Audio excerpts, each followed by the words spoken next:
Alright folks, how's it going? Welcome to the next instalment of Doctor Zhivago by Boris Pasternak, Chapter 2. Right, there's a lot of history in this one, and it's important to note, we'll get to that as we discuss the essay that I've just published. This will be going out on Substack as an essay, so if you want to get the written form in your inbox, then head on over to camscampbellreads.substack.com, and that's when I'm publishing all these essays. And of course you've got the audio podcast as well, so when I refer to images, which I'm going to be doing, you won't get them on the audio, obviously, so you'll need to read the essay or watch the video to get them. I'll include them in the video, so I'll be doing that. And there's also a route map which I've linked to on Google to show a demonstration or a protest as it comes up. Right, we start in 1905, which is a big year for Russian history. The Russo-Japanese War, 8th of February 1904 to 5th of September 1905, is not yet over. And, quote, waves of revolution swept across Russia, end quote. This is where Larissa Guichard, nicknamed Lara, enters our story. She's the young daughter of a deceased Belgian engineer and a Russianised Frenchwoman. Her mother, Madame Amalia Guichard, is a widow of about 35 years and has a weak heart. Lara attends the same girls' school as Nadia Kalagrivova, the young girl with whom Nicky Dudorov was at the pond at the end of the first chapter. Madame Guichard buys a seamstress business on the advice of Komarovsky, the now deceased Zhivago Sr.'s lawyer. Lara is 16 when she's introduced. We're told that Komarovsky stares at her till she blushes. He's a creepy man, make no mistake. The Guichards rent an apartment in a rough part of Moscow. Komarovsky also takes advantage of Madame Guichard's reduced circumstances and fear of men, causing her at one time to seek help from her neighbour, the cellist Tishkevich. Madame Guichard's workshop is located on Tverskaya, near the headquarters of the Brest Railway. This was the main line that ran from Moscow to Brest-Litovsk, now in Belarus, and into Poland. It's now the Belaruski station. We've already had trains mentioned in Chapter 1, and now we have, quote, engine depots, warehouses and lodgings for clerks, end quote. And I've got an image here of Belaruski railway station from 2013. Komarovsky often passes through the workshop on his way to the Guichards' flat. His dog, Jack, bites Lara's leg. Quote, why is it, thought Lara, that my fate is to see everything and take it all so much to heart? Good question, Lara. Lara helps her mother with errands and works hard at school. As she has a long lie one Sunday in July, Pasternak mentions her left shoulder and the big toe of her right foot, and that, quote, everything between her shoulder and her foot was vaguely herself, her soul or essence neatly fitting into the outline of her body and impatiently straining towards the future, end quote.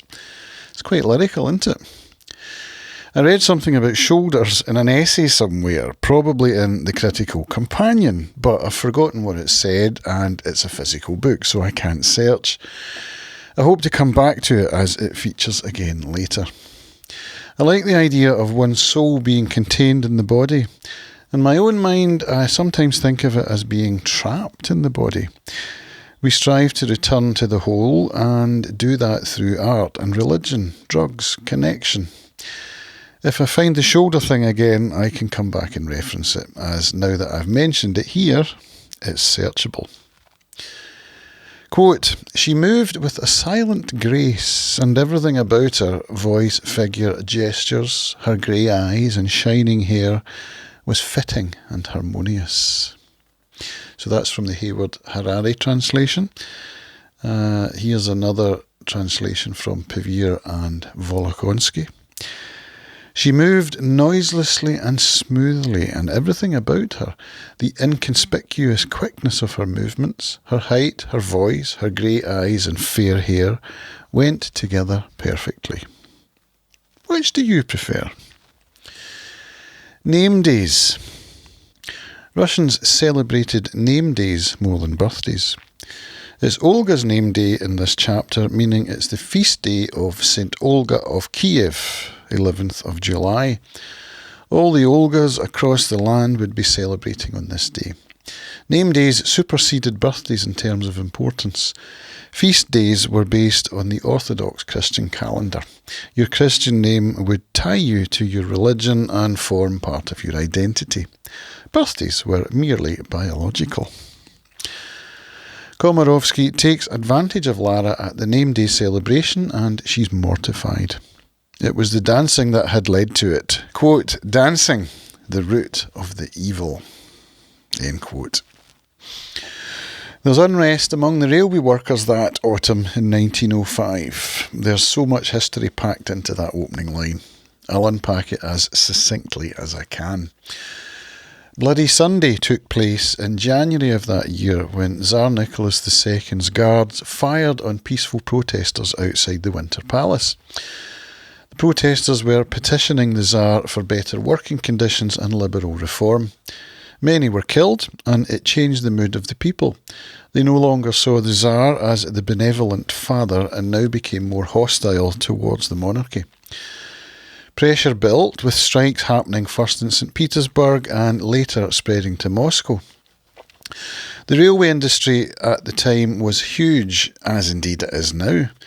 This gave the railway workers enormous power to disrupt the country, and this they did. Strikes and protests took place right through 1905, so the revolution wasn't a single event, as with the October 1917 coup. Rather, it was a prolonged period of unrest and activism sparked by Bloody Sunday.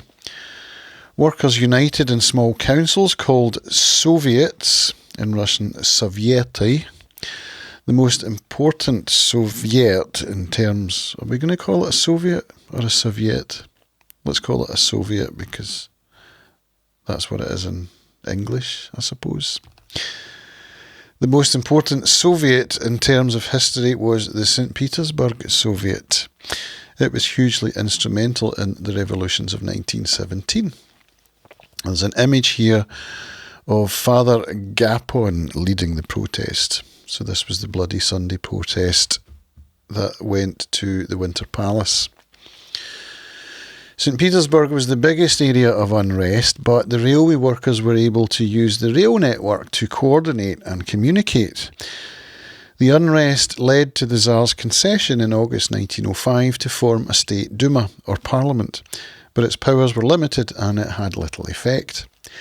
In October 1905, Tsar Nicholas II issued his October Manifesto, promising liberal reforms and paving the way for a constitutional monarchy to replace the Romanov autocracy. This satisfied the constitutional Democrats, or the cadets, but it didn't go far enough. It's often said that the 1905 revolution was a dress rehearsal for the February 1917 revolution that led to the abdication of Tsar Nicholas II. This is what makes Doctor Zhivago such an interesting novel. It's placed in history, but it's not about history. Unfortunately, that makes the novel far less meaningful for those who don't know anything about the historical setting. Where other historical fiction will describe historical events as part of the plot, Tolstoy's War and Peace, for example, Pasternak doesn't do that. Instead, he places his characters in history, and we follow them through it. Pavel Ferapontovich Antipov is the track overseer of the station district. He's frustrated by his superior's corruption, which leads to low-quality steel. Tverzin, a railway worker, and Antipov leave an underground meeting early. It's payday for the railway workers. The old foreman, Pyotr Khudalyev, is beating an apprentice, Yusupka. He's the son of Gimazetdin, a porter. There's some bad blood between them, as Tverzin's father, Savyly Nikitich, married the woman who had rejected Khudalyev. We get an argument between Tverzin and Khudalyev that includes some racial slurs against the Tartars. A fight ensues, which the crowds break up. Tverzin walks off. Quote, "He knew that all the strivings were small separate stages on the great road lying ahead of them." History. Keep an eye out for Yusupka, the young apprentice. Save the name Galyulin in your brain. Tverzin missed the meeting where it was decided that a strike was to take place that very night. He only finds out later. His job is to blow the hooter to signal the start of the strike, and this he does. It's now 2 days after the strike. The porter Gimazetdin Galyulin thanks Tverzin for rescuing Yusupka from Khudalyev's bullying. Tverzin goes home, where he lives with his mother. She warns him that Pavel Antipov Sr. has been arrested and that he should lie low for a while. She then tells him that the Tsar has issued a manifesto. It's a very big part of Russia's history, but in Doctor Zhivago, you could easily blink and miss it. This is the October manifesto I mentioned above. And there's an image here of a newspaper article that has the October manifesto published in it. Young Pavel, nicknamed Pasha Antipov, moves in with the Tverzins after his father is arrested. There's a demonstration in November 1905 following the October Manifesto, marching from the Tver Gate, located near Belaruski Station at Tverskaya Zastava Square, to the Kaluga Gate, now Kaluzhskaya Square. I've included a route map here you can click on and go and see the route. Tverzin's mother marches and Pasha goes with her. And then I've got a black and white image here of Tverskaya Zastava Square in 1920 with the triumphal arch built to commemorate Napoleon's defeat. The arch was moved from its original Tver Gate location to its current spot near Victory Park in the 1930s. And then there's another image that shows Tverskaya Zastava Square as it is today. And the Belaruski station faces the square. The protesters receive a warning that Cossacks and dragoons are waiting to ambush them. Quote, "Half a platoon galloped through, turned, reformed, and cut into the tail of the procession. The killing began." End quote. This event describes growing tension in the city as the reforms promised in the October Manifesto failed to materialise. It ultimately leads to the Moscow uprising in December. There's an image here of December 1905 in Moscow on the Arbat Street, with barricades manned by workers of the Schmidt factory. It's important to note here that young Pasha Antipov was there to witness this violence is being perpetrated against the people by the state. Nikolai Vedenyapin arrives in Moscow from St. Petersburg and stays with the Sventitskys. Remember that this is Uncle Kolya. Yuri Zhivago is now living with the Gromykos. Their daughter Tonya is the same age as Yuri, and Yuri's friend Misha Gordon spends most of his time with them. We learn that the three youths, quote, had soaked themselves in the meaning of love and the Kreutzer Sonata, end quote. There's a whole essay on this in The Critical Companion written by Jerome Spencer. The quote refers to two texts, the first by philosopher Vladimir Savalyov and the second by Leo Tolstoy. In the Kreutzer Sonata, 1889, Tolstoy, through his main character, claims that the love on which marriage is based is nothing more than a desire to copulate. Quote, "Such carnal desire prevents any kind of spiritual relationship from developing, which is ruinous, as spiritual love represents the ultimate aim of human existence. Spiritual love, when it exists, is expressed in words, in conversations, in colloquies. The only way to reach spiritual love is to eliminate carnal lust." End quote. Solovyov wrote The Meaning of Love, 1894, in response to the Kreutzer Sonata.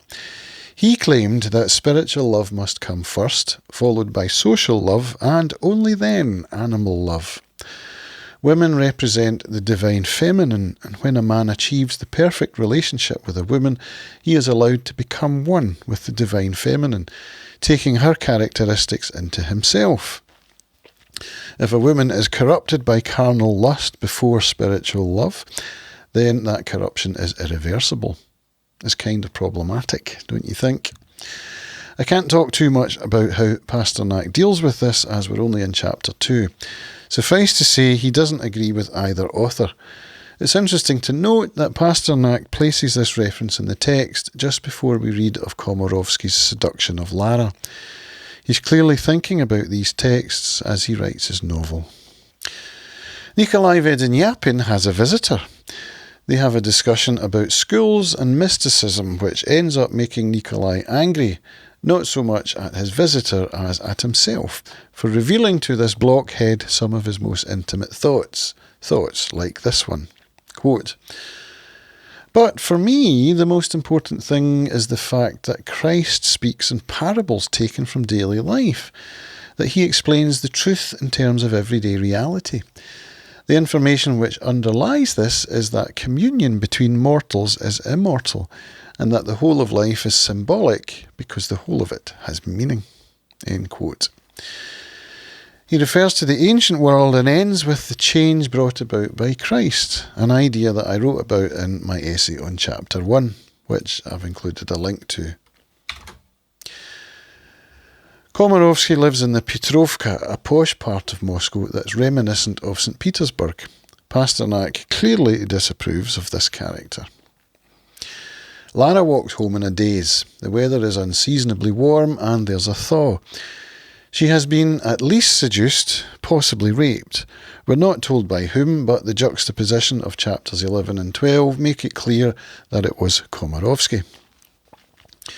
Komarovsky is longing for Lara. He's like a caged animal, an apt description.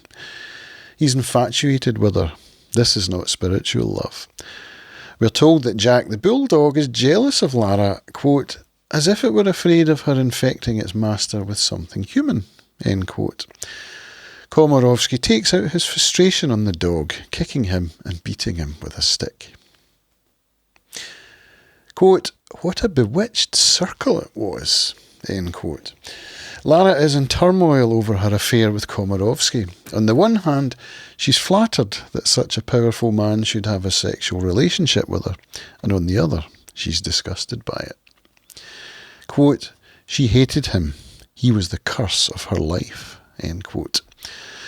Lara feels like Komarovsky's prisoner. Quote, "even the strong are ruled by the weak and treacherous." End quote. Komarovsky wants to marry Lara. She ignores his pleading. He takes her out to fancy restaurants, she wearing a veil. She has a dream that she's buried under the ground and all her remains of her is her left side and her right foot. Body parts again. Remember the left shoulder and big toe of her right foot mentioned above.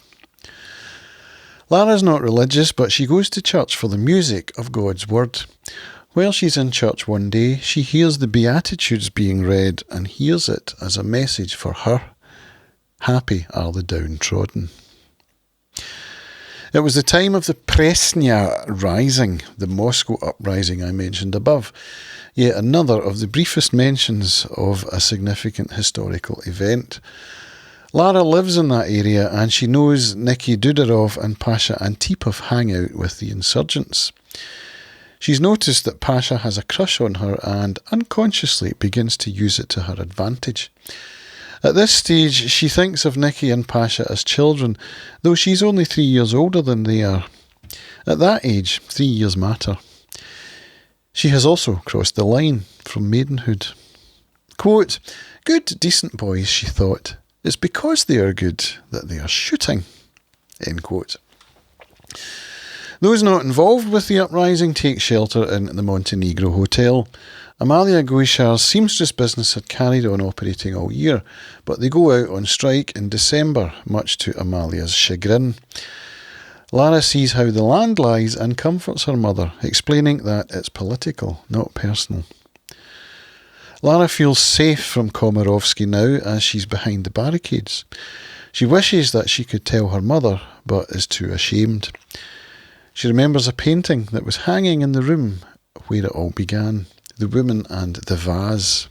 And then I've got a copy of that painting by Henryk Simaradsky. As Lara and her mother are leaving their flat for the safety of the hotel, there's this line, quote, "Well, let's sit down and then we must be off," end quote. The footnote in my Hayward Harari translation explains, a Russian custom. Before a move or a journey, people sit down for a few moments for luck. I actually didn't know this. My wife read Doctor Zhivago 30 years ago and spotted this when we were watching the 2016 Andrew Davies adaptation of War and Peace and commented on it. Count Rostov and his family sit down in silence for a moment before leaving their empty home in Moscow during Napoleon's invasion. At the Gromykos, the brothers Alexander and Nikolai are both professors of chemistry. Alexander's wife, Anna Kruger, is from a town in the Urals called Yuryatin. This will come up later in the story. Yuri is now living with them. The Gromykos love chamber music and there's to be a concert at their home in January 1906. Their home and the food prepared for the concert stand in stark contrast to the workers on the streets, an image of bourgeois life. During the concert, Alexander learns from his housemaid that something has happened at the Montenegro and, as a result, one of the musicians has to leave. After the suppression of the Moscow uprising, the streets were now relatively quiet. Order was restored for the most part. Yuri and Misha Gordon are accompanying Alexander and the musician to the Montenegro Hotel. The incident turns out to have been an attempted suicide by Amalia Guishar. Did Lara tell her about Komarovsky? Lara's asleep in a chair. Alexander Gromyko waits outside for the musician to come out of the room so that they can leave, but another man comes out instead. It's Komarovsky. He wakes Lara and they share some intimate glances as if she were a puppet and he the puppeteer. When Yuri sees Lara, it's love at first sight. As they leave, Misha tells Yuri that it was Komarovsky who was on the train with his father when he jumped. So, we've got the first meeting by Yuri and Lara. He claps eyes on her and is struck by love. So what do you make of this? So we've got Lara who's been corrupted by Komarovsky. She has mixed feelings about it. It seems typical of an abusive relationship. And she's so young and naive and immature. So, feeling flattered on the one hand and disgusted on the other. And the discussion that we had between the Kreutzer Sonata and Savalyov's book, was it The Meaning of Love? And Savalyov said that a fallen woman is irredeemable. So Pasternak is thinking about that, and his idea, as you'll see as we read through the story, is a little bit different from Savalyov's. But it's interesting that he's reading these things and then bringing them into his book and changing or commenting on it through the characters and through the plot. It's interesting stuff indeed. So how are you enjoying it so far? What do you make of all this so far? Next week we'll be reading chapter 3 and I'm looking forward to that. So stay tuned. I hope you're reading along. If you're just joining this, you're just seeing this, well, you won't be, because I'm going to keep this video behind by a week so that it's a perk for the Substack readers, and then it will go public on YouTube after that. So if you're watching this on YouTube, you don't know what's going on. Well, that I've explained it, I think, well enough, that if you want to join, by the time you see this video, we'll be at the end of chapter 3, And we're reading only one chapter a week, so you've got plenty of time to catch up. You could read 2 chapters a week and catch up pretty soon. And that's where I'll leave it for this week. So thanks for watching, and I'll see you all for chapter 3. Bye for now.